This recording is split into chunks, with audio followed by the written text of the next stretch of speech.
Tell me when we're ready to go. I'm ready. All right. It says we're recording. You can do the introductions, Tony. You know what? No, I will, since it's my sister. You're gonna do the well, I think that kind of covers it. Here you go. Our special guest. I did leave voicemails for two women, Scarlett Johansson and Katie, and we have one person on. The other one didn't return my call. So, hi, I'm Scarlett Johansson. My voice sounds different when it's recorded. So it may be because I said we can't do a Zoom podcast. It has to be in person. Oh. Maybe that's what did it, you know? Yeah. There could be multiple reasons why she didn't return my call, but I'm going with that one. Well, maybe it was because she didn't appreciate the dick pic you sent along with the request. You know what? That's probably it. You told me not to send that, and I said no. It's only going to help, and you tried to talk me out of it. So I'm sorry. And she Tony. didn't return the call. The other excuse is I think she's promoting Black Widow. She's just too busy. Yeah. You know? That's it. Yeah, she called me the other night and said your invitation was kind of creepy, so she's going to sit this one out. I ruined it for both of us. But I think the alternative guest we have is better. Oh. Yeah, so this is podcast number 4, the TnT Excuse to Hang Out podcast, but it's TnT and K tonight. Or K and or T. K and T and T. Yeah. There's no debate whether who's first in that one. We have our first guest. We're getting crazy popular now. Our last podcast is up to I think 18 views. I think 17 or 18. I think my kids watched it, listened to it a couple times. The Cars one has 55. Whoa. I think a couple of them are me because I kept trying to click on it and then closing out of it and forgetting and then having to replay it. We are a breakout sensation hit. Let's just face it. Thank you, Katie. But, she gives us a backhanded compliment. Yeah, 55. 50 of those are me. I didn't know how to open it. Because I messed it up a couple times, but... Yeah, it takes a while. You want to do the more formal introduction there, Tim? No, go ahead. Okay. So we have Katie is her name, and she is a vet tech, and she is also your sister, my cousin. Does that sound about right? And my friend. Aww. And she's both my friend. I wrote that on the topic. You did. Let's say sister, friend, cousin, vet tech. Last is vet tech. Sister, friend, cousin. Definitely last. So, Katie? Hello, all. All family all members. 7. All 5, 7? All right, sweet. I'm being hopeful now I'm this getting time. nervous. I mean, he's being generous and hopeful. It's starting to make me nervous now. I thought it was 5, but 7's a little more pressure. So let's get into this. What do you? I have an outline here that we sometimes follow, and very few times we actually go get back to it. Sometimes we don't even talk about what the actual topic is, but. Yeah, in our Cars podcast, we talked about cars for about 5% of the time. Yeah. And in our podcast about cheap products, we talked about cars about 40% of the time. So it was kind of weird. Yes, and we've managed to insult every country. China. We've insulted a different country in each of our podcasts, so we'll see which one we insult this time. There's really nothing left. Katie, do you want to just go ahead and pick one to insult right off the bat? Okay. Any country you hate? Either intentionally or unintentionally? I'm not feeling like insulting any particular country at the moment. Okay, perfect. We'll just let it happen naturally then. Yeah, it'll happen. I'll let you know. There'll be some type of dog from some country that you'll hate, and that's what you'll... So I have a question. That's the first one on our outline. So what type of schooling is needed to be a vet tech? For most people, it's a 2-year degree. I have an Associates of Applied Sciences. That sounds fancy. It does sound fancy. The question is it fancy? It's kind of fancy. I mean, I learned a lot in a short amount of time, I felt like. I'm not sure how much of it all actually stuck with me, but I did learn a lot on the job, and I feel like for most vet techs, that's kind of where the majority of your knowledge comes, is just hands-on and, seeing how cases unfold and how different doctors approach diagnostics and treatment. But you do learn like the basics in school, and then when you get out, then you learn the real stuff. The real stuff, hands-on stuff, where you actually get Well, to. maybe we won't get to insult a whole country this time. Maybe we'll just get to insult like higher learning establishments. Yeah. That might not be true of all schools. I just my school was a little bit hurried and a little bit How long does it take? low budget. It took me 2 years. 2 years. Yeah. Yeah, Tim, that would be 2 years for that 2-year degree. Really? Did she say Yeah. 2-year degree? I did, but that's okay. I missed that part. That's an all-important part. I appreciate you pointing that out. So, what takes? Well, it's a 2-year degree. So, how long does that take? Don't worry. Generally 2 years. Don't worry. Tony will point it out for you. So how long was your degree, Tim? Well, I went to a 2-year program and it took me 4 years. Yeah, that's the next question. But how long did it take? So I feel like you were insinuating that it might have taken me longer. Maybe that's what you were trying to imply. I was trying to nicely be like, so ask how you. many times did you drop out? And Tony pointed out, he put the red flag up for you. Thanks a lot, Tony. I was trying to be nice. He made it awkward. Yeah, thanks a lot. Well, she So had already 2 said it took her 2 years, so I thought I was free to go ahead and insert the jab at you. You're always free to do that. And you're very good at it. I'm gonna, whether I'm free to or not. That's perfectly fine. But yeah, it's generally a 2-year program. You can go longer. You can get a bachelor's degree and become it's technically a veterinary technologist then, which I don't really know what the point of that is, except that I guess you can get jobs teaching more easily, like teaching other techs. But as far as just to be a veterinary technician, like in a clinic, it's a 2-year course. Sorry, Quest is the dog is trying to Drink my pina colada. drink Katie's pina colada, so you may hear her bark in a minute. So there might be some editing that Tony has to do. Leaving okay it to all in. Is it okay to get a dog drunk on rum? It's It's not acceptable. recommended. She's just sitting here wagging her tail, staring at Katie's drink. She's a woman after my own heart. So, how would you compare it to a nurse's degree?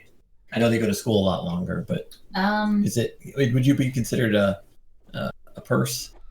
A purse. A pet nurse? So I never heard it put that way. You know how they but call men nurses nurses? I suppose I could be considered a purse. Would you be considered a purse? It's not, like No. what it says on my shirt or anything, but So it doesn't say vet tech. Doesn't say that on your shirt. in parentheses, purse. They don't issue you that when you graduate. No, not usually. Not usually. As far as the nursing degree goes, I'm not really sure how the schooling is comparable. But working in human medicine as a nurse, it's different in a lot of ways, obviously, and there's definitely more responsibility just in the fact that it's human life with pressure associated with that, but also nurses are generally like relegated to one realm of the hospital. Like you might be like a radiology tech or phlebotomist or something like that. But as a vet tech, that's you fill all those roles. So on any given day, I can be doing the job of like all the positions that a nurse would fill. So that kind of has Yeah, I remember you some saying challenges, and obviously the pay is significantly less. that was going to be I'm my not saying that it shouldn't next question. be, because again, the schooling and responsibility of being a human nurse is significant, but it's It's a there's lot. there's still a lot of responsibility to be Yeah. a veterinary technician. Yeah, you guys are the step down below the actual vet, but you do so much work, We so do. much more work Yeah. than to get the animals prepped and ready, and you're there for the whole thing. Yeah, basically, the doctors just kind of think and do surgery. Yeah. Yeah. The thinking thing is a big deal. Well, and it depends too. A lot of the younger vets are kind of being trained now to be more involved in the process and to do the work that in the past technicians used to do. Technicians kind of, especially with an old school doctor, you tend to get to utilize your skills more, because a lot of older doctors can't draw blood or place catheters or even work the machines. Oh, wow. But some of the new vets are all learning. that. The new vets coming in are kind of stepping in, which can be good and bad. Well, I have to put Quest out. She's going to start crying. Okay, I'm back. Was that really loud? There was a lot of banging and clunking. Okay, you can edit that, right? Yeah. Okay. When the banging and clunking happens while somebody's talking, there's not really anything you can do. But if I just cut out the whole section where you take out your worthless dog, then I'll be. Yeah, thank you, Tony. Oh man. I'm definitely training her to bite you next time you come here. And by the way, training, she does that anyway. Can you send me a good picture of you? Something to make. I'm gonna have a full size cardboard. You make like a dummy with my face on it, so you can train her to sick me. You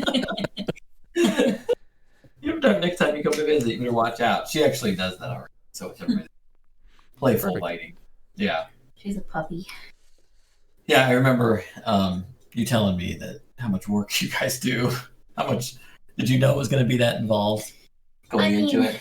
So I did technically. It's just different once you're in that position and you have all that responsibility and you have to kind of, I don't know, try to fill all those roles and be responsible for so much. It's just, it can be taxing for sure. And then, it's not all bad, but definitely the pet parents can be a challenge as well.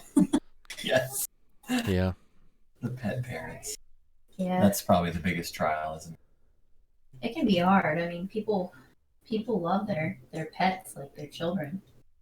And I mean, I guess I get it but I still have a hard time understanding how be to their vet staff. Like it's, we are trying to help you as much as we can. Plus, it doesn't pay to be rude to the person that's trying to help your pet who you love so much. No, it doesn't. You think that would be counterproductive? I mean, it's like being mean to your waitress. Right. Or your waiter. Spit in your food. Yeah. I mean, we don't spit on your dog usually, but Not I usually. guess you have to. not usually. I guess you have to be a pretty horrible person. It's one thing doing something to someone's food, but doing something to their pet to get back at them, that would be. Yeah, that's not something. Most of you are there because you love animals. Yeah, I did have a lady last week ask me if I was gonna beat her dog after I took him in. What? And I said, no, I didn't get into this business to hurt animals.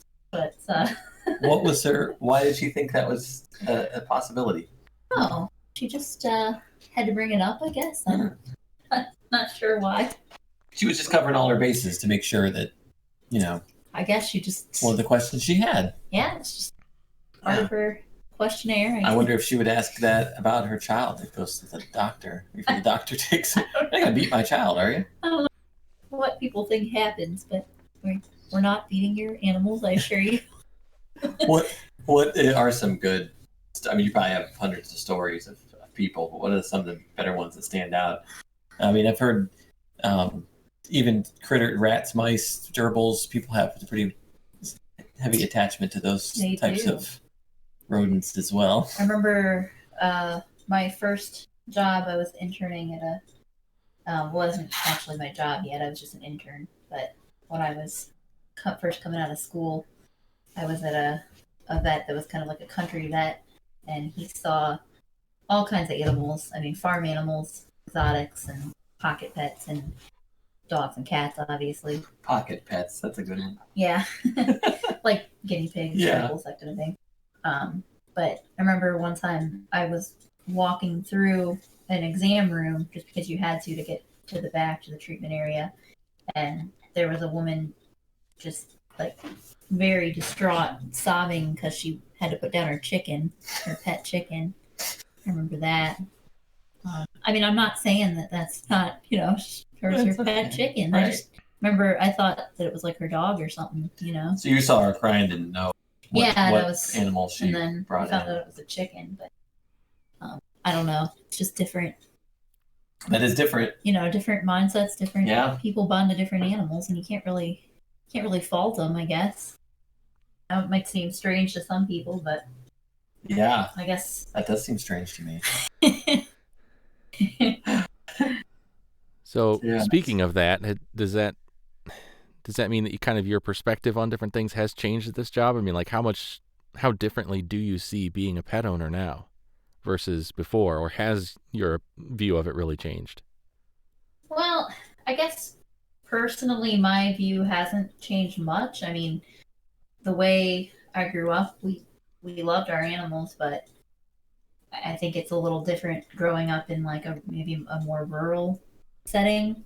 When some people who will have like a dog and it truly is their baby, and I do see that that's a real bond there. But I think that some people just have a different relationship to their pets than I ever understood.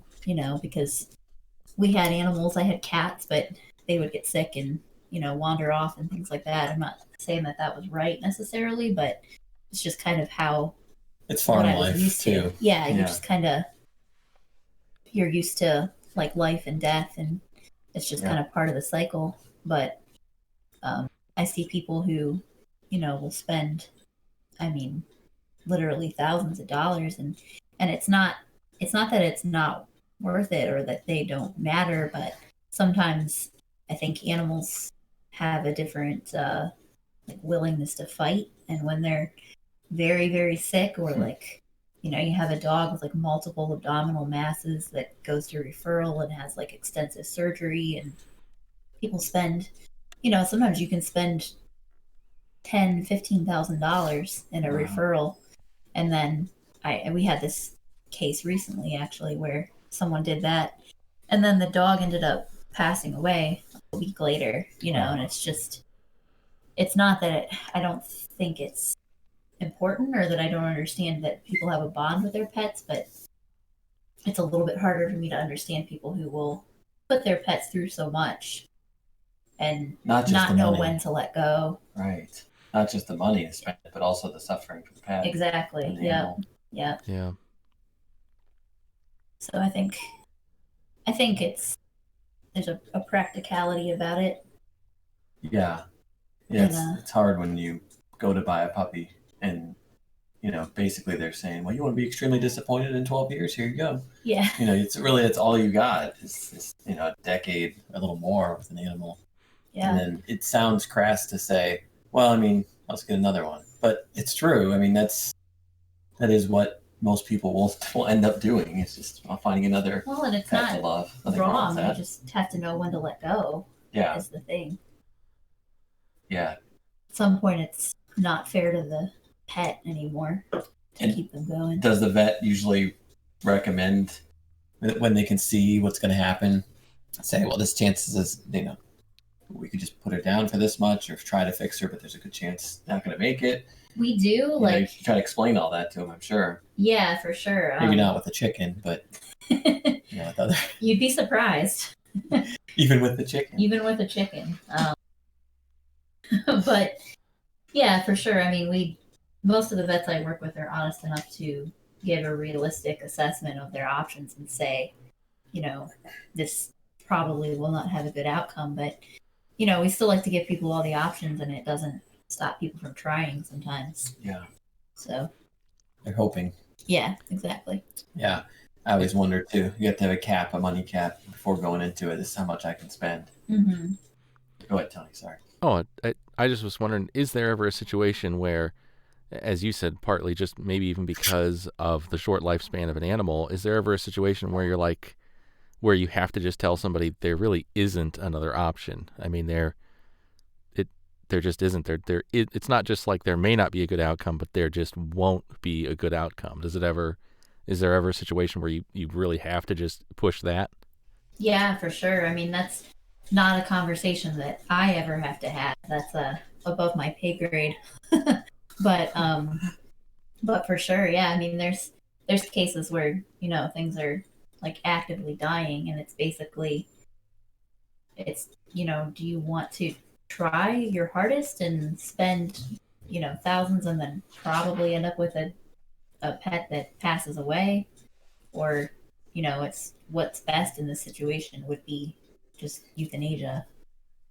Yeah. So I know most doctors will have that conversation and do on a regular basis. I mean, it's part of the job. You don't have to do that though. Are you ever in the room with them? Do you ever have to Yeah. console them afterwards?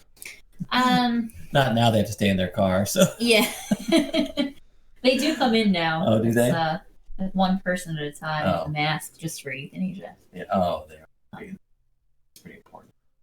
Yeah, I mean, it can be hard too because even on us, because if we see a pet, like I haven't really been in the business long enough to do this yet, but some of the doctors and technicians I work with have been at it for 5-10 years, and so they'll literally see an animal from puppyhood to death, Oh, and it can be rough, even for us watching it from that end, like yeah. That's become a member of their family, and yeah, you got to tell them that it's not worth it. for sure. And you see the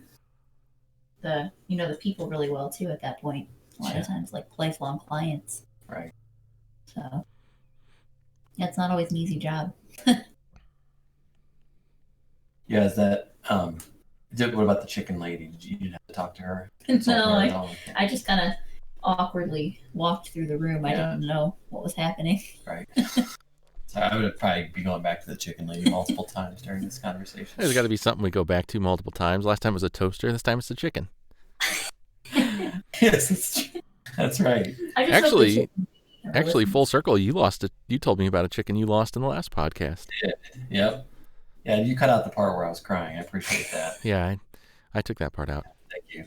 Yeah, we had a chicken drown in a bucket of water. I heard about that. Yeah. So I had to redo my whole watering system up there. So my other chickens didn't die, but I'm not attached to them in that way. I just want them for their eggs. So that's why it was. It's also sad to know that chicken was up there trying to perch on a bucket and fell in and couldn't get out. That's really stupid and sad. Yeah. Yeah. Yeah. Well, Katie, you wanted to tell a story about the dog's tail. This is really.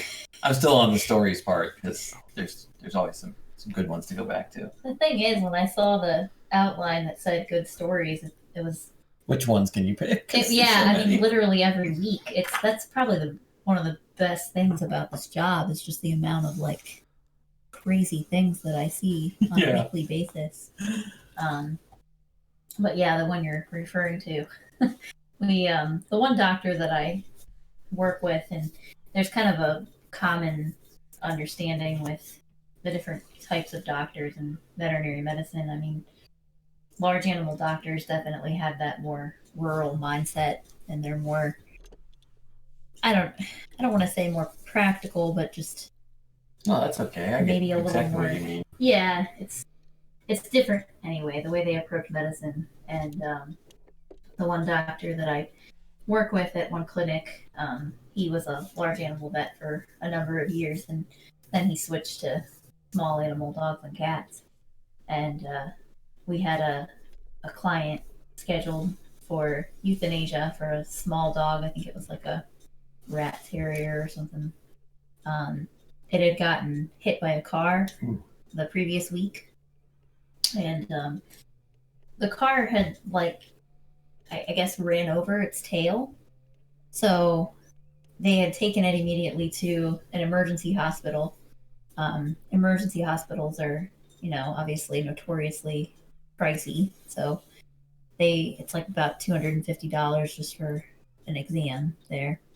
So they took their dog in and they recommended amputating the tail and quoted them a high number. I don't know what it was, but it was more than the people were able to afford, willing to spend. So they came to us. That was going to save the dog's life, the tail amputation? That was what was needed. That's what was needed. I mean, the dog was in excruciating pain, as you can imagine, if you had like a part of your body smashed. It's right. It's funny. I'm thinking that. I'm like, well, it's just the tail, but yeah, of course. Well, so yeah, it's important. the dog was scheduled for euthanasia. It came to us, and it's funny because I was telling Dr. Roderick, giving him the history. He was asking why we were euthanizing, and I said what I would just told you. The dog's tail needed amputated. The people couldn't afford it. And as we're walking in, he's just saying to me like, you're gonna euthanize for a tail, you know? So he goes walking in the room, and they had put an e-collar, which is like a cone of shame, on the dog to keep it from licking at the tail. And he walks into the room, and he's like, sits down with his chart, and he's like looking at the chart, looking at the dog, and he's like, so, you know, you're ready to put him down, okay? And the owners are there too? The owners are there, yeah, he's talking to the owners. He says, well, just take his cone off for a minute. And people are like, what? No, they told us we're not, definitely don't take the cone off. So he's like, just go ahead and take the cone off. So they take the cone off the dog, and the dog immediately starts chewing at its tail, just chewing and chewing and chewing. At this point, the tail has been damaged so long that it's become necrotic, and it's just like a black stump kind of barely hanging on. So the dog starts chewing its own tail off, basically, and the people are freaking out, and the doctor says, oh, look, he's doing his own surgery. He's trying to do his own surgery. He's trying to get the tail off himself. And get the tail off. So they're screaming. They're like, oh my gosh, no, I can't watch this. Just put him out of this misery. So he comes over, and he's like, here, he has me put the dog on the table, and he walks over to the drawer and gets out a nail trimmers. And he's like, all right, guys, you want to be in the room or not? And they're like, yeah, we want to be here. And so he reaches over with the nail trimmers, and the people are like, no, we don't want to be in the room. And they turn around and run out. And he has me hold the dog, and he just snips the dog's tail right off. Was it a big nail trimmers? Just a regular toenail. It was a small dog. It's a small dog. But so anyways, the people are like, come back in, and they're just like stunned, like shocked and grateful. And they're just like, thank you. That was his resolution of the problem. He's like, it's just not to even charge him. Didn't even charge him anything. Just, all right. Wow. So the option they got for surgery was obviously a lot. Wonder what kind of surgery they were going to do for amputation of a tail. Yeah, I mean, at the point when they quoted it, the tail was still attached firmly, but at that point, after a week of the dog gnawing at it, it becomes so there wasn't much left for him to just clip. No, it wasn't. That's a practical solution to a problem. The dog was fine. I mean, definitely not a popular or the most common way to deal with it. But that's probably the way he did it at the farm. He saved the dog's life, though. He did. Yeah, the people were pretty happy. So that's amazing. That's something, our grandpa doing. Yeah, he reminds me a lot of him. No, just handle it like this. We had one of our goats dislocate her knee. Was it her knee that she dislocated? Mm-hmm. And we didn't take her to the vet. We just had our cousin's wife come over and just pop it back in place. And that's pretty much just walked up, and one of her kids held the goat, and she popped it back in place, and she was perfectly fine. Just knew what to do. She wasn't a vet or anything. She just watched them do it and knew what to do, and it was quick and easy. I don't know if we would have had to take the goat to the vet, what we would have done, how much would it cost? Or had a vet come out. Yeah. Yeah. Really what people have to do. Yeah, that's really expensive. Well, so that was a story. Earlier, Katie, when you were talking about somebody saying that, you're not going to beat my dog, are you? And you said, I didn't get into this to beat dogs, Not that we know. Right. Why did you get into this? Like, what was there? What led you to just deciding you wanted to be a vet tech? Well, I mean, obviously, I've always loved animals. I mean, that's a pretty obvious answer. But I guess I was also interested in medicine and science at the time. So I don't know. It seemed like a good outlet for both of my interests. It's kind of a calling, that's for sure, because most people that do this, it has a very high burnout. Um, people don't typically, a vet tech doesn't last more than 5 years. That's kind of the burnout in the industry. You think But- it's because of the people, or because of the job is so demanding on your body, and because it's a lot of work, physical work too, isn't it? It's all Yeah, that. it's everything: mental, It is. physical. It's mentally, physically, emotionally taxing. Yeah. Man, is that really 5 years? Yeah, Wow. that's usually the burnout rate. Is there more? You find more women or men that are? Oh, definitely women. More women. Yeah. I mean, there are male vet techs, but they're few and far between. Yeah. How do they do though? Is it they do as well, or is it? Wonder if the burnout rate's higher for the men. I don't know about that really. I know that actually there are a lot more women veterinarians than there used to be. But as far as male burnout of male techs, I don't know. I haven't really. There's only like I've only really worked with like 2 male techs in my time. How much more schooling when you're go to school to be a vet? How much schooling is there? More than it's typically 6 years. 6 years. Yeah. So if you wanted to go back to school to be a vet, would you have to do 4 more years? Yeah, most likely, and then Or you also have to do clinicals and rounds like a doctor. And they don't make a ton of money either. It's not like a doctor. Yeah, no. You know, that's probably a high burnout rate for vets too. It is, and then typically the schooling is very high cost too. I mean, it's about $250,000 now to go to vet school. Oh my gosh, I would think my first thought was, well, at least it's probably a little bit cheaper than becoming a human doctor, but that doesn't sound like it. It's really not, yeah. And a lot of I don't know if this is true or not. I didn't actually research this, but I heard before that a lot of family practice doctors are failed veterinarians. Oh, wow. Really? That transfer to human medicine because they can't, because it's very difficult to be a veterinarian. I wonder if they It's go. Not very comforting. I wonder how much schooling you're a vet, practicing vet, and you're like, I'll switch to humans. I wonder if they're just like, you know what, it's basically the same, little different shell. Just go ahead. Here's your MD. I wonder how much schooling there is. It's the same thing. Humans are just a little bit less hairy generally, but not always. Have you seen Frank? Yeah, I mean, there's not that many differences. I mean, come on. The bedside manner, you don't even have to be that great at bedside manner to be a doctor. Humans are just gross. Yeah, that's the difference. You'd rather work on a chicken. Heck yeah. Yeah. I mean, chickens aren't even as foul as humans. No, they're not. I wonder if part of that is just because you do have to do everything when you're a veterinarian. Like you were saying, I mean, the vets do surgery even.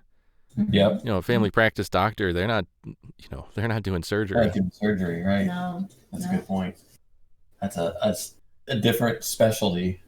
And there's a lot, more to learn. Like you learn all the species. Like you don't just, I mean, some vets do focus more on like exotics or large animal, but they still have to learn all the species. And how many of the animals, when they come in, can tell you what's wrong with them? What percentage of animals can tell you what's wrong? I mean, I can talk to them. What, you can't? Is that something you learn as a vet tech? Yeah. To interpret. Can you understand chickens more than dogs, or was it what? Was a chicken, a goat, a pig? Yeah, like Kramer said. That's why you go to a vet, because they have to know what's wrong without the communication.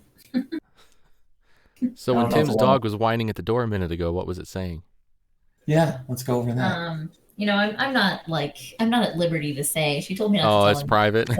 Yeah. Wow, that's amazing. I had no idea. Maybe I'll go to vet tech school. I wrote on here for all 5 of our listening audience. Would you recommend career as a vet tech? Would all the people listening that are going to be influenced by what you're saying right now? They're like, well, I heard Katie on a podcast. And who was Katie? Oh, it was Tim and Tony's friend, cousin, and sister. So I wouldn't recommend it to the average person. It just depends. There's definitely some personalities that are suited to the career. It's just like I said, taxing and it does burn you out quickly.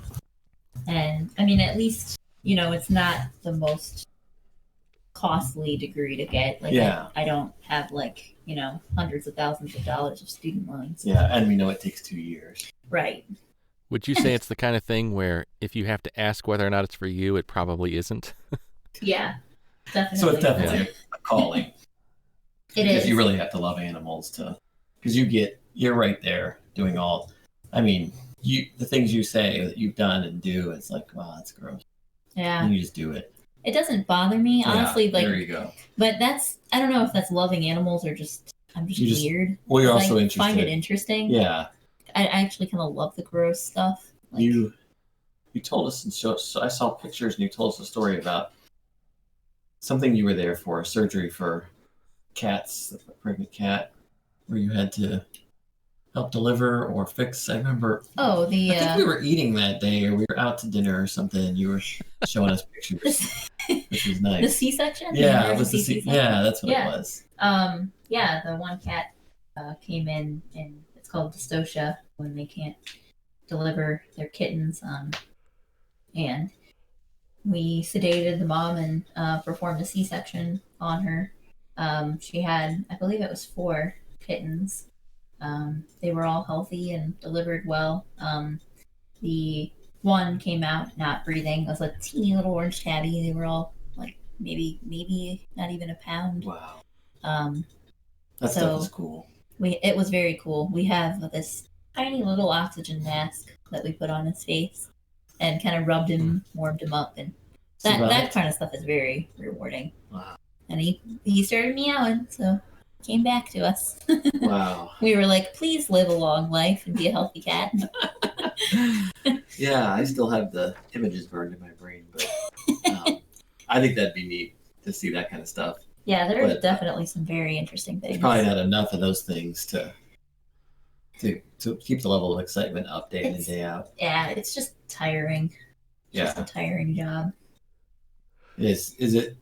I know you kind of said this, but is it more tiring because of the owners? You think if you could just, it's kind of like, Tony and I used to work somewhere retail, where, without the customers, it'd be fun. Yeah, that's definitely a huge factor. Yeah. Especially now, for some reason, I don't know what it is. If people are just kind of, the anxiety level is just so high because of coronavirus and everything. Yeah, more people are adopting now because they can't leave. There's nothing to do, so all they can do is just adopt animals and take them for walks, and it's kind of their outlet. Yes, and they're like, I swear, when people were quarantined, we were busier than I think we've ever been, and I think people were just, I swear, they were just sitting at home, like staring at their dog, waiting for something to happen, or just worried that it might. Yeah, we have so many, and people are just on edge and extra difficult right now. Yeah. But I mean, I feel like I probably get yelled at on a weekly basis. Oh, nice. Yeah. I mean, people are just frustrated, and you can't blame people. It's just they're stressed out because they don't know what's wrong, and they're looking for guidance and help. And they can't afford it. I mean, people say we all hear a lot like, well, you don't care about animals, Mm-hmm. And it's like, it's not that we don't care, but it's not free. You can't do it for free. It's not a charity service. Right. But I do sympathize because people are just stressed. Yeah, that's tough. I wonder how much better it could be if it was just you had somebody dealing with the people side of it and you just deal with the pet side of it. It would probably be so much nicer. Yeah. Unfortunately, that's not really a thing you ever have. You have people below you, though, right? Like veterinary assistants. Okay. Technically, I mean, I work with assistants that have so much experience that they're not really below me. I mean, but they don't have the degree. You get to order them around, though, right? Yeah, that's the best part. I love ordering people around. Yeah, we're so good at that. I'm very bossy. Managing people, sure. I mean, there is definitely a hierarchy in a clinic, mm-hmm. And really all my degree means is that I can do certain things that assistants legally can't, like I can handle controlled substances. I can draw blood and place catheters and That's monitor anesthesia. very important. But Yeah. it just basically means I have more responsibility. Yeah. Yeah, more people look up to you. It's not really like I have a lot of power. You prep the animal for surgery and stuff, right? Yeah. So that by the time you get it, the vet gets it, it's ready. Yeah, we do the entire anesthesia preparation process from pre-sedation. We calculate all the doses. We do pre-sedation. We do surgical prep, so placing a catheter, intubating, obviously things like shaving and scrubbing and monitoring, and it kind of is such that. Sorry about that. That was Timmy. Timmy had to. You had to join our podcast there for a second. Go ahead, Katie. No, just it's kind of in a way we kind of have a lot of responsibility, specifically in surgery, because we're responsible for so much that if something goes wrong, they are kind of looking to us like, well, you did all this. Yeah, yeah. You played a part in the whole process. Right. So my initials are on everything. I wonder what the difference is for the vet to tell, because compared to it would seem like it'd be a lot easier to say, your pet isn't going to make it than a doctor saying your child isn't going to make it. It'd be so, that would be the hard. That's why I wouldn't want to be a human doctor, is for those, the pressure of you're the one. Well, there's a benefit too. There's a bonus of you saved their child or their family member as well. But just the possibility that you could be responsible for the actual death, but I guess there's something wrong to begin with anyway. So yeah, there's that chance. I wouldn't want any part of that. Yeah. Mm-hmm. It seem like it'd be a lot easier to tell the loved one of a pet that, sorry, you're going to put your dog down. She's make it through surgery. But maybe it's not. I don't know. Those people are, like you said, extremely attached. So yeah, I don't know. I've never been on that side of it, but maybe when that vet told the lady that her chicken was going to die, he thought it was going to be easy, and then found out there was a pretty high level of attachment. So I've never let that go. So just going to keep going back to the chicken. I'm just picturing you walking by, like, oh man, yeah, how long was it? Cat? Was it a dog? How long were you? No, it was my chicken. And then not keeping it together, like, oh, and then trying to show compassion, You're heartless, Tim. When I told Tony about the chicken drowning, he'd start laughing, and it hurt. What's funny though? I mean, it is funny to me, but I don't know why we pick one species over another to consider. I guess because we eat chicken. Yeah, I was gonna say it's because chickens are part of our meal every day. But I mean, people bond with animals. They do. Have you seen it with, you said pocket pets, mice and rats? Oh my gosh, rats. Because those have a really short lifespan. People and their rats. It is. You would not believe the bond people have with their rats. A statement I never thought I'd hear. People and their rats. That's fine. Yeah. But I can't believe the level of attachment people have. Specifically rats, for some reason. I wonder why. Huh. Any thoughts on that, Tony? I don't know. I know the movie Ratatouille, but we're talking about I was just gonna say, does it have anything to do with Ratatouille? Because that's one of the movies that that's one of the few kind of animal. Well, actually, I guess I don't know. Mice have been in a ton of movies and stuff too, and there have been chickens now too. But it's like, I wonder if I doubt that movie has much to do with it, but that was a big movie that was very popular that humanized a rat. Well, I'll tell you what.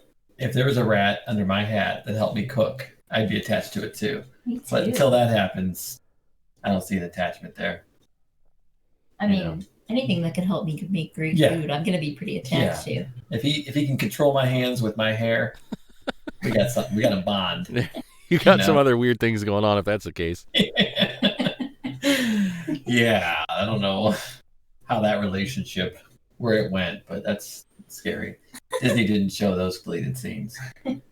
Oh god, So yeah, rat attachment. That's amazing. that's a thing. I thought you said that before, but I never got to ask you if you were joking or not. Yeah, no, it's a real thing. And we had a lady on a weekend one time come in and in a panic and telling us we needed to save her guinea pig, and she like ran in and was like screaming, and the guinea pig was dead. She was like, "Please help it!" And Wait, she brought it to you dead? yeah, it was dead. And what? So what I kind of don't know vet if tech she are did. you? No, it was dead. Yeah, but I mean, the doctor I was with was just like, well, I mean, it passed. I can't. So that was. I mean, I feel bad for people. I really do. Yeah, no, that would it be was sad. It but was really sad.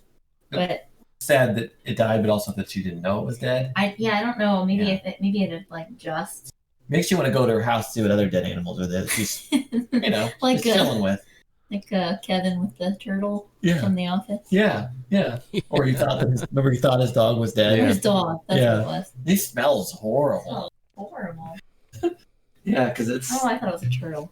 if you Well, he had didn't- that turtle that got crushed that he put back together. Yeah. That's it. It turns out he was dead the whole time. he put it in the aquarium and it sunk to the bottom. Yeah. Oh, everything goes back to The Office. But I really don't want people to think I'm like making fun No. of that. I'm not. It's just it is unique, the things you see in the attachments people form. Yeah, that is strange, and you're right. What's the difference? Mm-hmm. It seems like you'd be more attached to a dog or a cat because the relationship, you guys share a relationship, like they're loving. I can't see a rat expressing that kind of love like a dog does. Maybe some rats do. I don't know. I've never owned one, so I guess Yeah. I can't say. Yeah, I don't know. I just when I come home from work, Quest runs out and jumps in my lap, licks Maybe- you and excited. Maybe a rat maybe the rat would do the same thing and run across the driveway and greet me. I might get scared, but I would try to show some affection. How are you thinking about going out and getting yourself a rat? Yeah, maybe a couple, just to see what it's all about. You could experiment. Form a actually. bond, Yeah, we could check in 6 months and see how that relationship has grown. You can come to us. We'll treat it. Yeah, you can. Yeah. Katie will vaccinate it. Wait, no. No. Okay. What is the lifespan of a rat? They don't live super long. Rats are very prone to tumors, and we see a lot of rats get tumors. Huh. And they tend to grow very, very large on rats for some reason. I've seen multiple rats with tumors that are like so big they're outgrowing the skin. Oh my god. Their owners all giving them all NutraSweet or something? Give them anything. That's the problem with those studies. That's what's odd about them using rats for studies like that. Yeah, I don't know how that correlates to. that one of those artificial sweeteners. That was the study they did. It caused kidney cancer in rats. So they gave the same dose in vitamin C and it did the same thing. And they're like, you know what? I think rats just get kidney cancer. That's what they came to the conclusion. But it was still in the paper release of the sweetener. This causes cancer in rats. So don't drink it. But so do you guys actually fix? People opt for surgery to remove the tumors in their rats. Well, Can't imagine that. They can, cost. but we don't do. You don't do We rat don't surgery. do that kind of surgery. Yeah. That's there are vets that do. We refer them to one quite frequently. There's a specialist in the area. A rat specialist. There's a rat specialist. Yeah, So not just rats. I mean, just small animals. Small animals. Okay, pocket Like pets. pocket pets and Got it. exotics. Like they'll do surgery on snakes and rats and Well, so you do it. Birds. You would do surgery on a chicken because it's bigger than a Bigger pocket than a pet. pocket So you guys, that's not really what that means. I can't fit my chicken in my pocket. And that's how they determine where you send it. Well, try to get it in your pocket. Okay, that goes down the street. Sorry, we can't do that here. Oh my gosh. One of you guys have to bring up the chicken again. I'm done. I'm done with the chicken jokes. Yeah, we'll see. Are we gonna get hate mail or hate comments? And be like, you chicken hater. Like, Tim is a chicken hater. Between the three of us, I'm the only one that owns chickens. Sorry, that was terrible. And takes Yeah, and you're also the only one that's drowned one in a bucket. Yeah, but not on purpose. That was So you accidental say. drowning. And I took it to the vet, emergency, Did to you the run vet, it in and I say, ran in "Can you there and save said, it?" "Can you save it?" So I didn't tell you that part, Tony. Just jumped to the conclusion that I didn't even care or do anything about it. Probably gonna find someone else to do a podcast with. TnT now. All right. Tony will be our guest in 6 months. So Katie, do you see yourself burning out? I mean, have you already started to, or do you see that you will eventually, or do you see yourself sticking it out? I'm already burned out. Okay. 65, usually people retire, so I think you got it in you? I've made it 2 years. 2 years. And I already want a different job. Yeah. It's just taxing. But it's not like the worst job ever. I don't want to make it sound like that. Yeah. It's just a lot. And not that like any job can have stress and responsibility, but it's not even so much just burnout, it's just that it's a very low paying industry too. Yeah. So, you kind of get stalled out in that respect. Like I can't really grow much from this point. Like I make close to what I would ever make as a vet tech, and it's not really sustainable long term.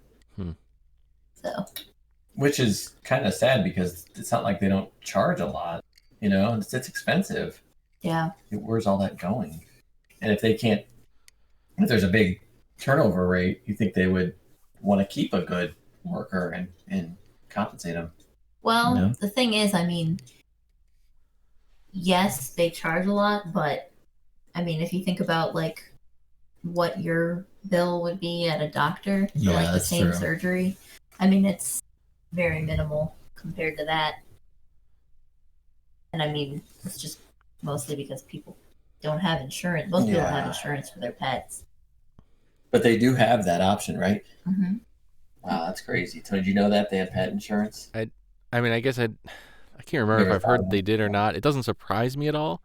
I didn't really know it, but it doesn't surprise me. So I don't know if that's just because I know how people, how much people spend on vets on their pets, or if it's just because, I heard it at some point and just forgot. But it doesn't surprise me.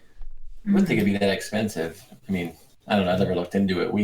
When we were trying to adopt a dog, somehow Ellie inquired about what she thought was an application for a dog, and it was an application for pet insurance. So I've been getting emails ever since, and they keep saying things like, "Our cat's name is Edgar. You need to get pet insurance for Edgar. Anything can happen. It's uncertain times, uncertain world." And then they could list all these things that cats get sick of and die from, and have to go to the vet for. And I never clicked on the link to see how much it was, just because I didn't like that they were sending me all those emails and trying to. But at that point, I didn't even know that existed. Yeah. Until they started sending me emails about it. Yeah, for sure. Thinking about, I wonder how much chicken insurance would cost. I wonder if they offered probably just anything, probably any pet. Yeah, I think you could probably insure rat insurance. Doesn't really matter the species. Yeah. They probably have livestock insurance too. But that's I'm sure they have livestock insurance, but I don't know if that's quite the same thing. Yeah. Did you ever think about being can you be a vet tech, assistant vet tech for large animals?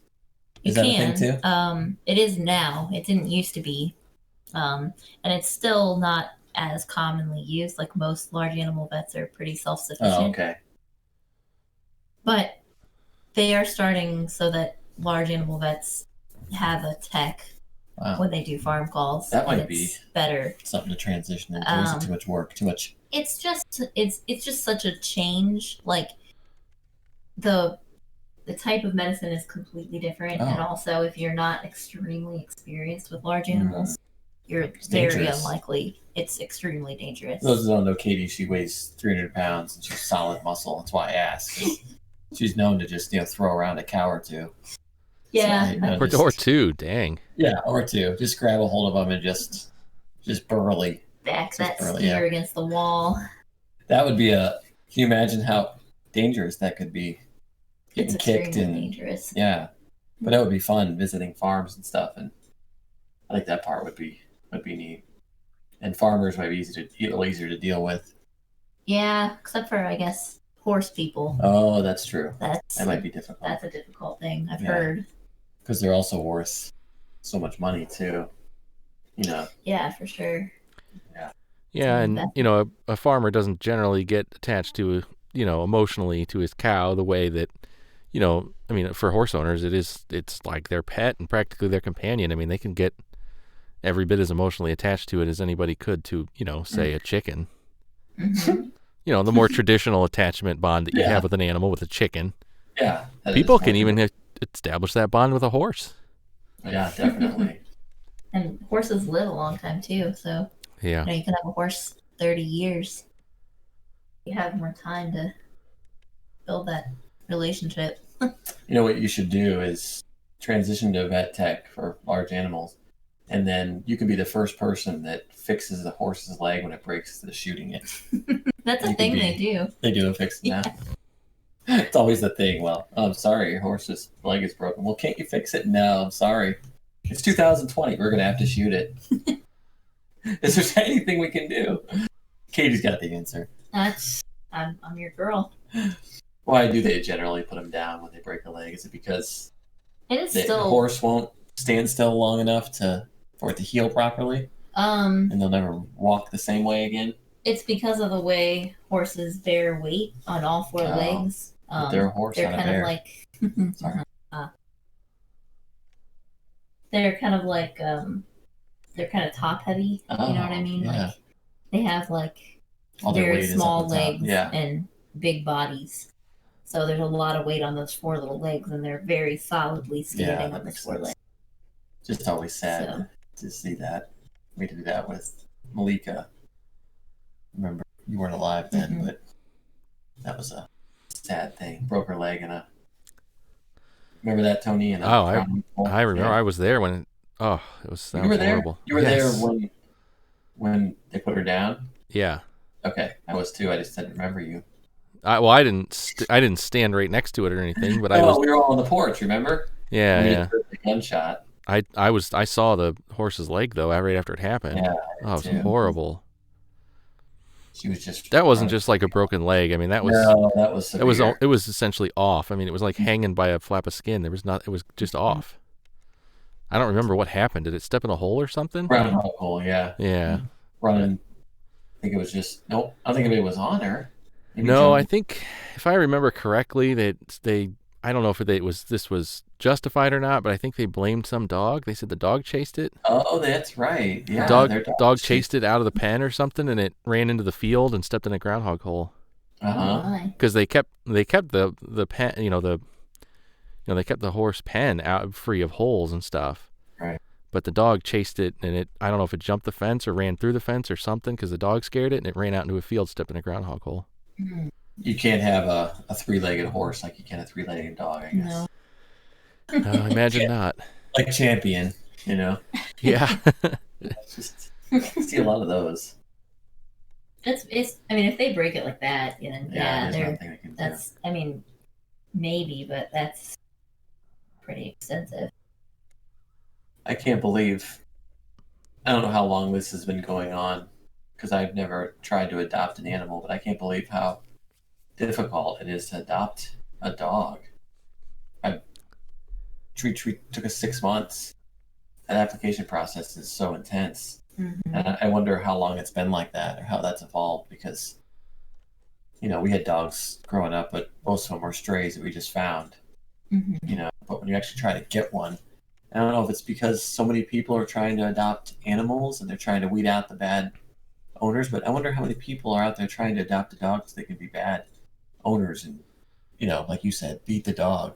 Right. But man, the application, I was telling you, Tony, and we just I mean, you couldn't believe, you were shocked too. It's I mean, I understand that there's an application process and there's questions and all that kind of stuff, but just the sheer extent of the questions and just everything you had to go through was, it was eye opening for me. I was sharing with you the questions. They some places were even they make a house visit before they accept your application, and then they want to come and visit so many times afterwards as well, just to make sure. That, and the big thing is you have to have a fenced-in yard, or you have to say you're keeping it inside. That's you can't let the dog be an outdoor dog, apparently, which you'd think that would be the best thing for the dog to be able to explore. But I guess most allotments and stuff, that's not an option. We kept getting denied because, we have over 2 acres and no neighbors. And, we would put in there that we weren't going to keep them indoors most of the time. And then we never get a call back. But hate to see dogs that are tied outside in this little teeny area or just inside all the time. I think you'd want the dog to be out running around and exploring. I'm surprised that was the main question that would have gotten you denied. Maybe because not. I think, and it's unusual these days to adopt a dog or a puppy specifically from a shelter that's not fixed, because that's a big thing.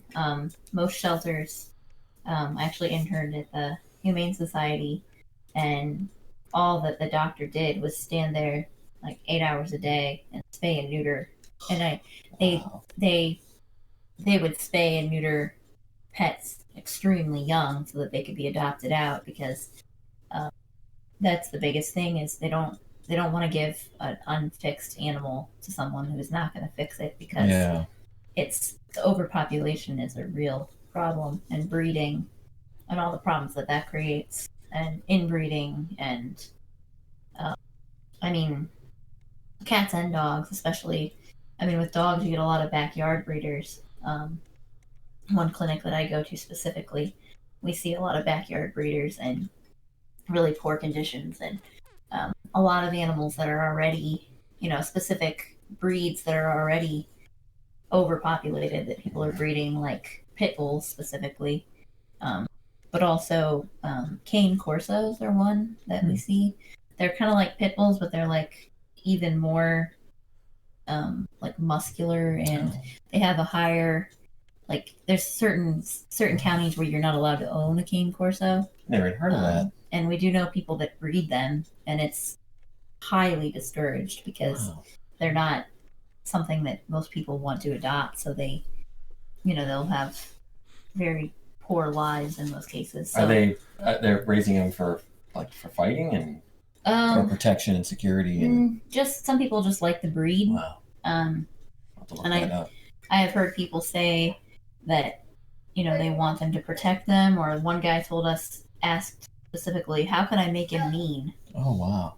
Jeez. And because I want him to protect me. Oh. And the doctor that I was with, the same one who cut the tail off of the nail trimmers, he was like, well, you don't need to worry about that. He's your dog. He's going to protect you. Yeah. You don't have to make him mean. Yeah. It's that. It'll be instinct. Right.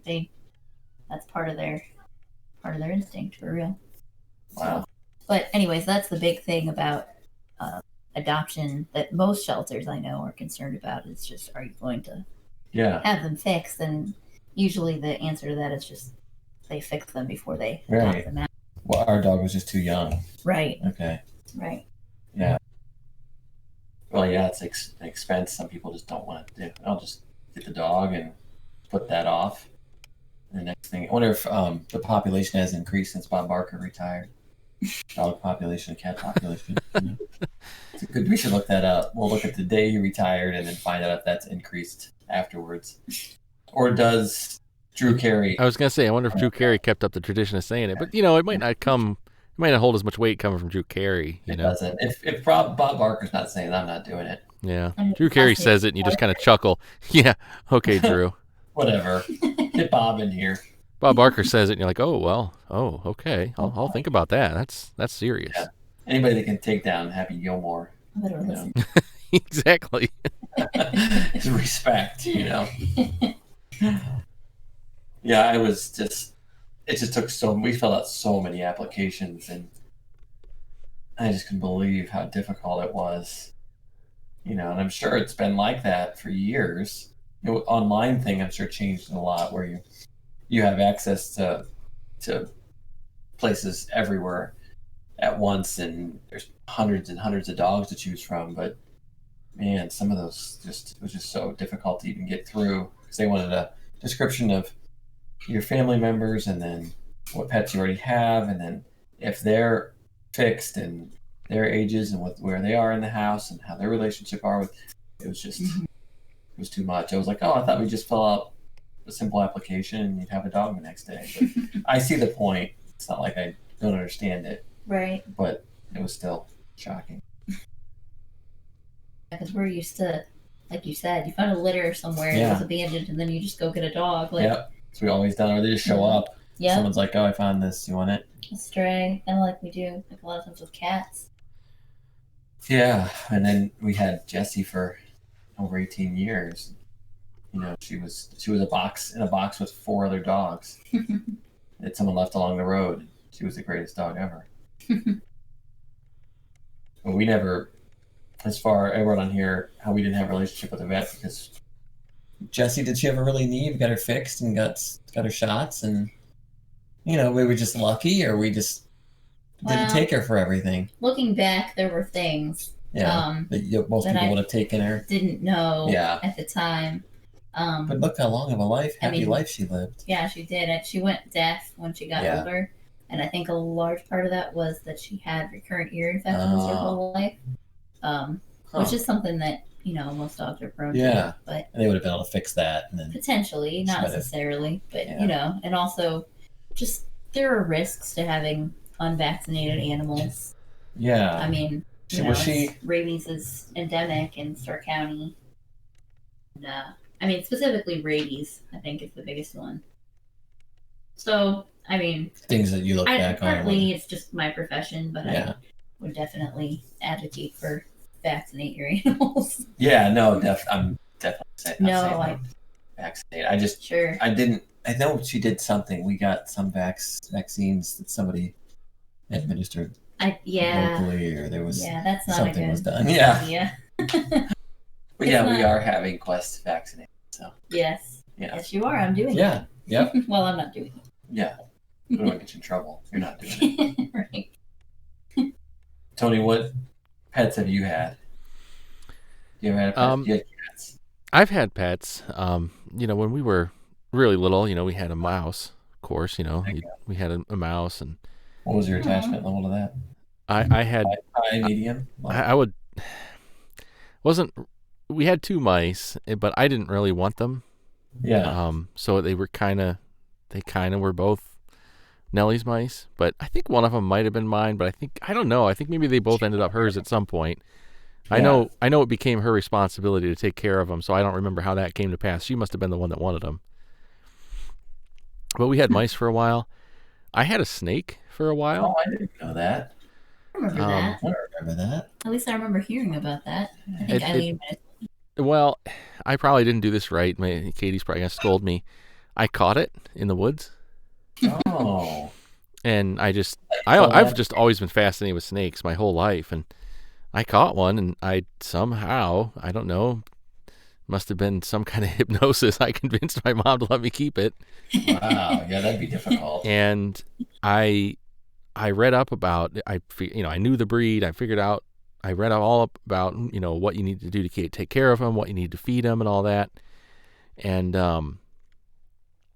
at the time, I didn't realize how tough it was supposed to be to keep a snake. Since then, I don't know how that thing lived as long as it did.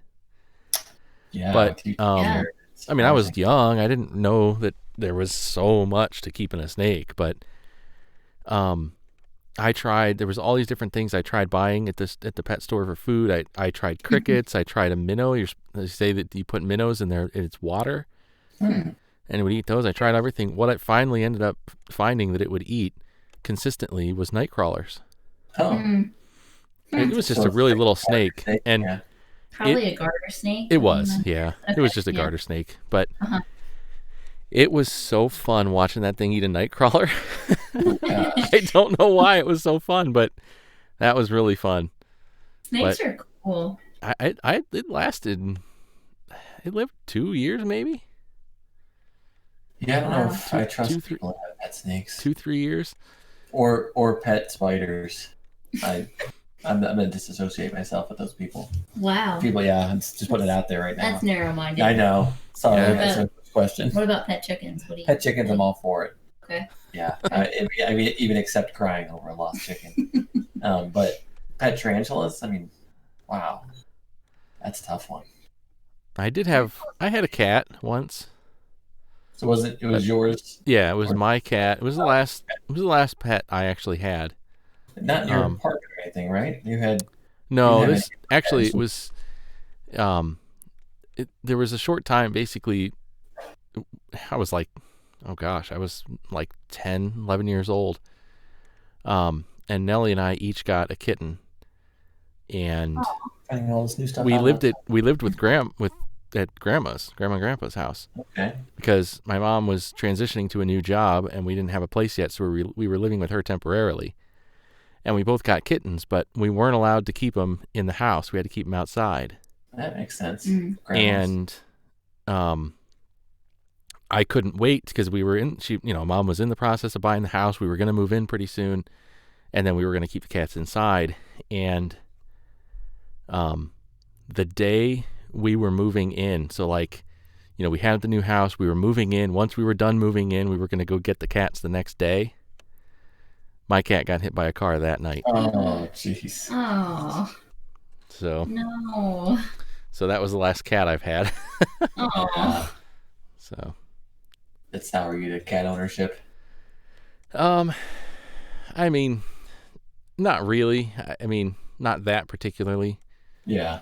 Since then, it's just I still always love the idea of it, but Yeah. there's just always been too many things that are like I wouldn't be able to give a cat the care that it needs, Mm-hmm. I'm trying to Especially get to the point where you ask me if I have any cats, and I say yes, and then you adopt one of mine. It's good that you realize that, though, because a lot of Yeah. people don't think about the fact that they don't have the time Yeah. to devote to an animal. Yeah. That's kind of a bad situation sometimes. Yeah, I mean, cats are kind of independent. They'll Still though. Yeah. And that's why I figured if I got anything, I'd get a cat. But it was like, especially when I was living by myself in an apartment, it's like I mean, not only am I gone at work all day and the thing would be by itself until I get home, but I mean, I live by myself. I was out of town every other weekend or so. You know Yeah. what I'm hearing here? What's Is that? Tony needs 2 cats. Yeah, that's right. That's a simple fix, Tony. You just get the cat a friend. Just Yeah. get 2 cats. And it just Or happens 3. to have that I have 2 cats. Happen to be like have 2 cats, so Well, this weekend I can bring them up. It's no problem. it would just be the kind of thing where every moment that I was home would be trying to make sure that they have everything they need for the next time I leave. And it's like, Yeah. I don't know. What's the point of that, Well, right now I'm offering especially buy 2 cats to get a chicken. So if you- Is it the dead one? it's in the freezer and it's a good meal. Oh my Yeah, gosh, so- we're gonna get some serious angry comments on No, this video. people eat chickens. Yeah. I didn't say that cats are in the freezer. I did. If you want to take a jab at North Korea, because we haven't done that yet. We haven't insulted the country yet. I just don't heard like- that Kim Jong Il, that's how you say his name. He and I read this few places now. It wasn't just one headline, but I actually read a lot of the article, perused a lot of the article, where there's a food shortage there, so they're asking people to donate their dogs. Really? Yes. Huh. And I read it on multiple sites about that. So that's Oh god, isn't that scary? that's Yeah, great. kind A of. food shortage. So I wonder what kind of people are like, you know what? Well, let's see. Would he say donate them or they just come and get them? Yeah. Yeah, I don't know. Yeah. That's brutal. So I'd like to live there. Nah, I'll stay here.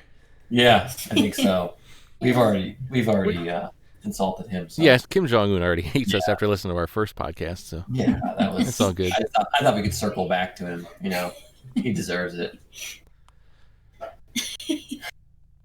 So yeah, Google that and read that story. It's interesting. I mean, sounds terrible. Sounds terrible. It's a terrible thing. You have a weird idea of interesting too. Yes, he does. It can be terrible and interesting at the same time. Okay. And now you know how vet techs think. Yeah. Your stories usually come with you. Not that you're laughing at the animals that have died. Never done that. But I mean, you laugh at the situations that you are in. There's some wild. It is entertaining Situations, yeah. Well, it's like you and I always say, Tim, that it's not that we don't have feelings for horrible situations, but right. How do we deal with it? We tell jokes and we laugh. That's just what we do.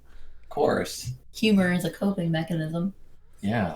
Can you imagine being like serious, not laughing at anything? Oh my gosh. And that's a big thing too. Like if you find the right work environment in this job, it's 1,000 times better. I was going to ask you that about your coworkers. Yeah, my coworkers and I, we spent so much of our day just laughing about stupid things and making inappropriate comments, and I mean that is really, really helpful. It is helpful. Just being able to laugh. That's why Tony and I had so much fun working together. Because how would we have survived? Person after person coming into the store, and just the utter just BS and the dealings with. Remember that Tony, someone brought in a brake rotor and handed it to you. Yeah, and was trying to get Tony to find parts around the brake rotor. Yeah, I think he had a rotor and a wheel.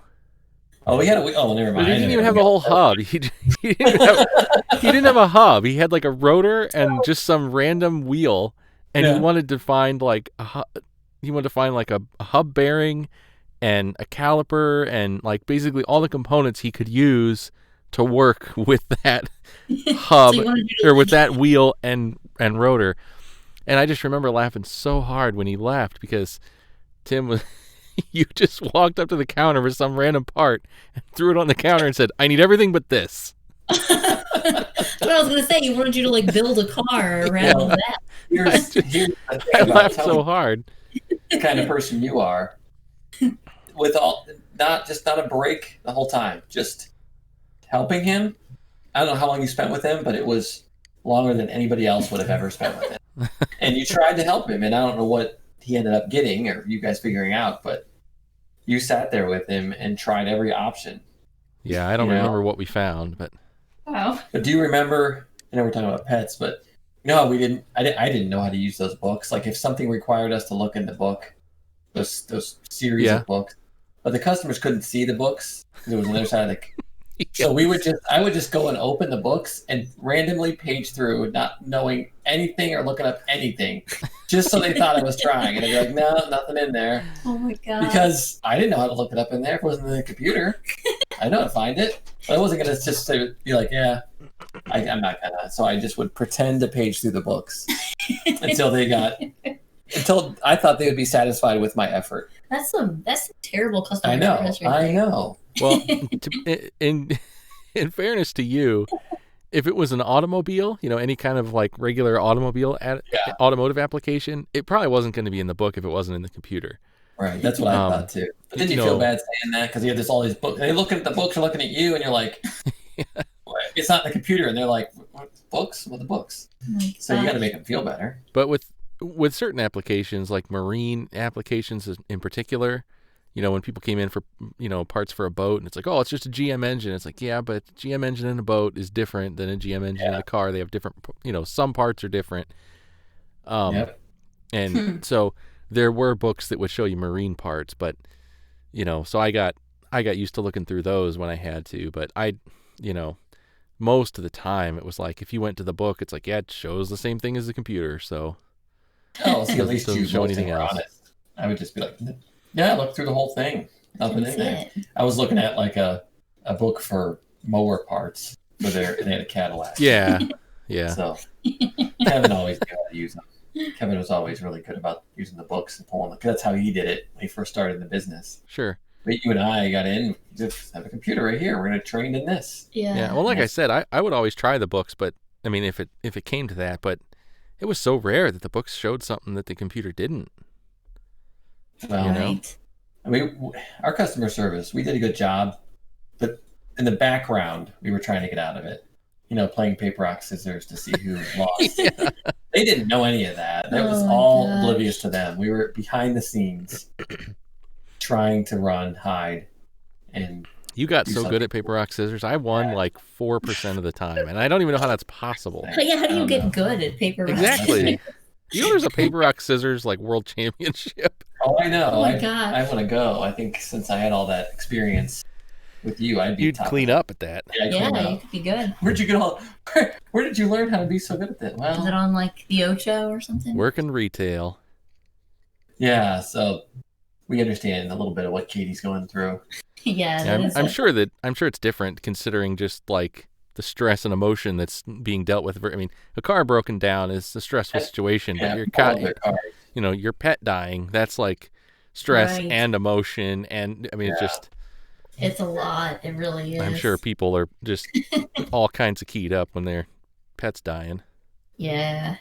Yeah, and you have to know Sure. that they're not mad at you, and they're not mad. They're just upset with the situation. Well, yeah, yeah. that's one difference. At Advance, they were often mad at us. Yeah. Yeah. Oh, they I think. were often mad. The guy that threatened to blow up the store, and Oh gosh. Yep. he said he was going to drive by with a grenade later that night and toss it in. Oh my gosh. Yeah, was that the guy that was talking about how he was in Vietnam and he had Yep. grenades and stuff? Yeah. Yep. What Oh, the yeah, heck? I got PTSD. grenades, you know. Yeah. Mhm. Although the advance that you worked at is very close in the same area as the one clinic where I work, Yeah. and there is a high level of Yeah. Be careful. unusual clientele. I know. It has been 15 years, but I'm sure the same type of people live there. Yes, it's probably a gotten little. worse.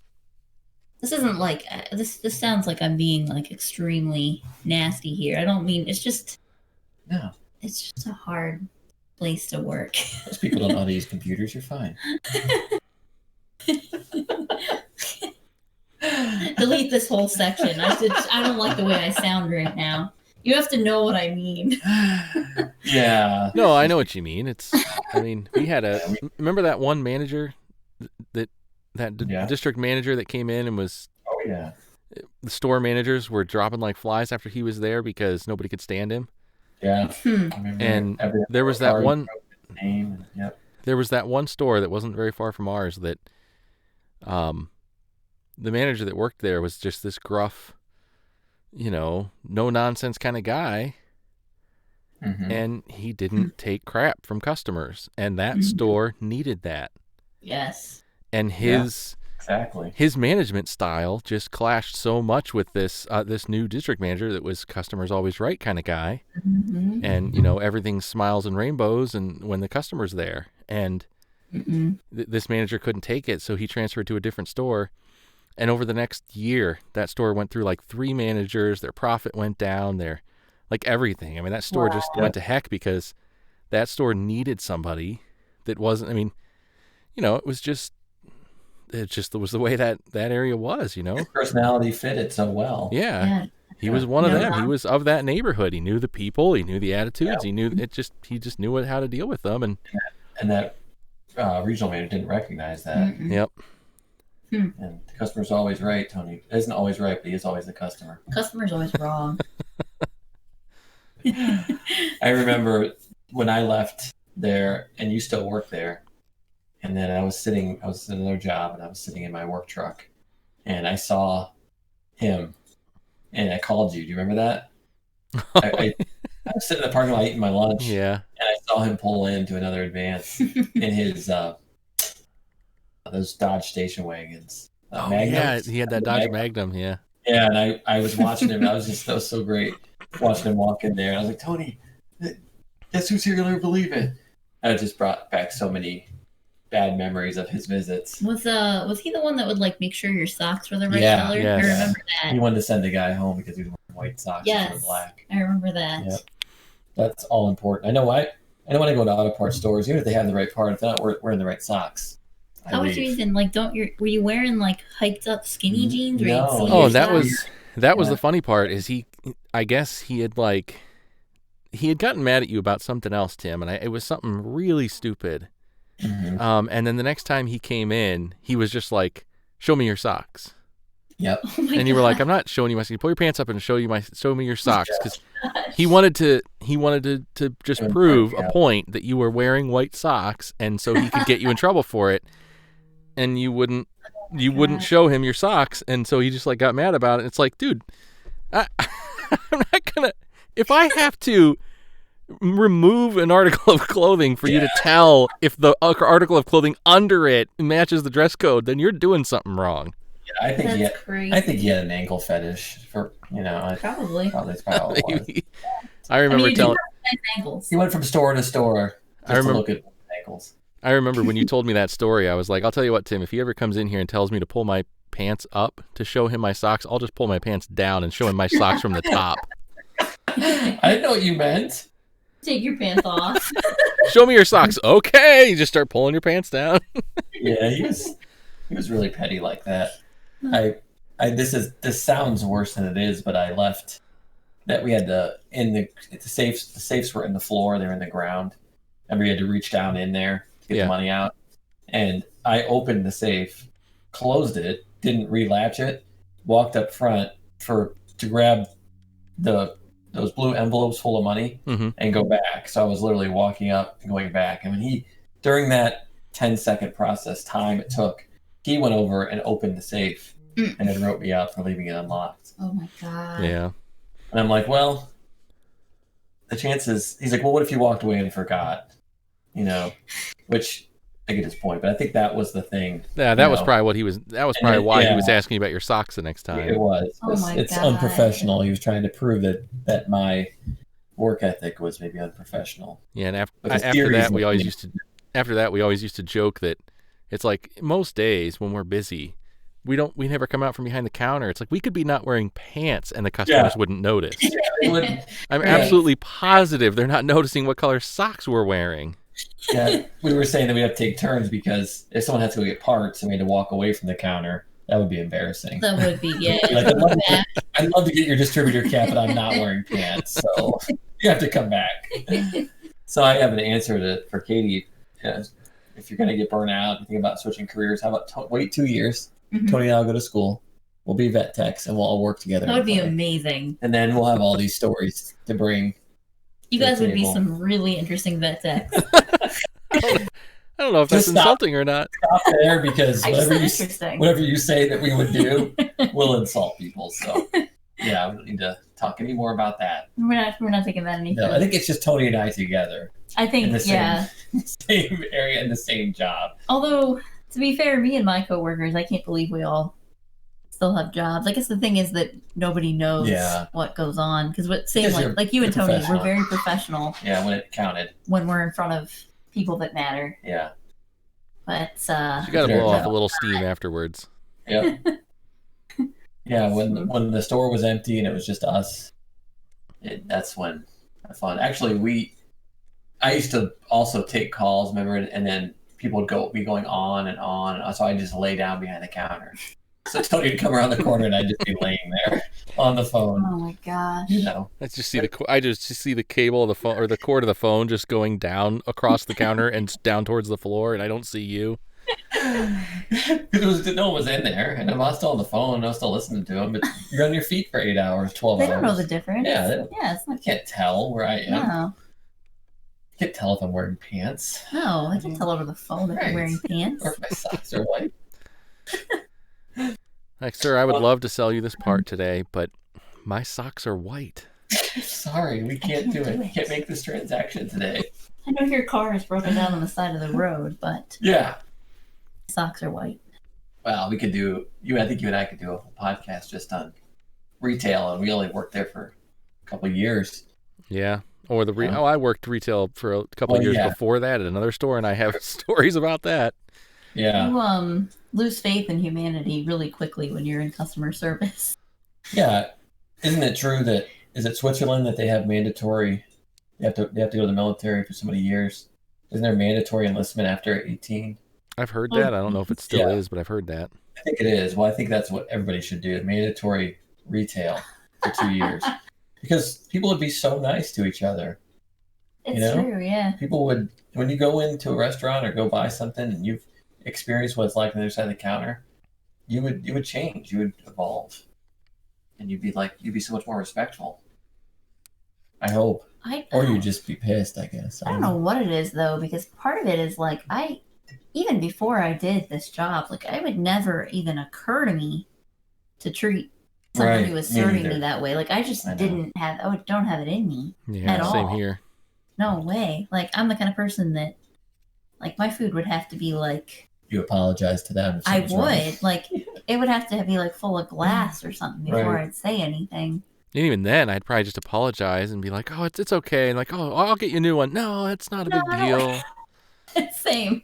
It's like you'd apologize for not eating it because it had glass in it. You know, it's like I wouldn't even send it back. I just wouldn't eat it, and then I would apologize for not eating it and making them feel bad that my meal wasn't good enough.